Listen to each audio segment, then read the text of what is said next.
നമുക്കിന്ന് shoulder joint ചെയ്യാനുള്ള ഒരു ഈസി ടിപ്പ് നോക്കിയാലോ. സാധാരണ നമ്മൾ ഷോൾഡർ ജോയിൻറ്റ് ചെയ്യുന്നത് നല്ല വശവും ചേർത്ത് വെച്ച് ലൈനിങ് കൊണ്ട് പൊതിഞ്ഞിതാ ഇങ്ങനെയാണ് സ്റ്റിച്ച് ചെയ്യാറ്.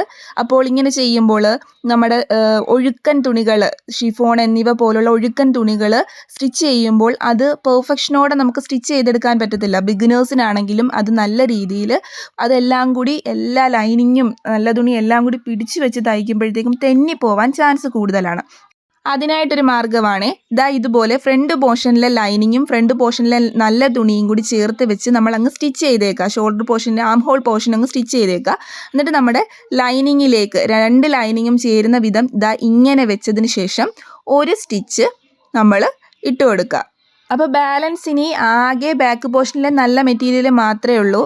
ഇതുപോലെ സ്റ്റിച്ച് ചെയ്തതിന് ശേഷം ആ ബാക്ക് പീസിലെ നല്ല മെറ്റീരിയലിലൂടെ സ്റ്റിച്ച് ചെയ്തങ്ങ് ഇറക്കുക. അതിന് ശേഷം ഇതുപോലെ ബാക്ക് പോർഷനിലെ നല്ല വശം ഇങ്ങനെ പൊതിഞ്ഞ് എടുത്ത് അവിടെ ഒരു സ്റ്റിച്ച് കൂടി കൊടുക്കുക. വളരെ ഈസി ആയിട്ട് നമുക്ക് ഷോൾഡർ ജോയിൻറ്റ് ചെയ്യാം. പ്രത്യേകിച്ച് ഞാൻ ഈ വീഡിയോ ചെയ്യുന്ന ബിഗിനേഴ്സിന് വേണ്ടിയാണ്. ബിഗിനേഴ്സ് എല്ലാ മെറ്റീരിയലും കൂടി പിടിക്കുമ്പോൾ ഞാൻ ആദ്യം പറഞ്ഞതുപോലെ തെന്നിപ്പോകാൻ ചാൻസ് ഉണ്ട്. ഇത് നോക്കിയേ, വളരെ ഈസി ആയിട്ട് നല്ല പെർഫെക്ഷനോടെ നമുക്ക് ഷോൾഡർ ജോയിൻറ്റ് ചെയ്തെടുക്കാൻ പറ്റും.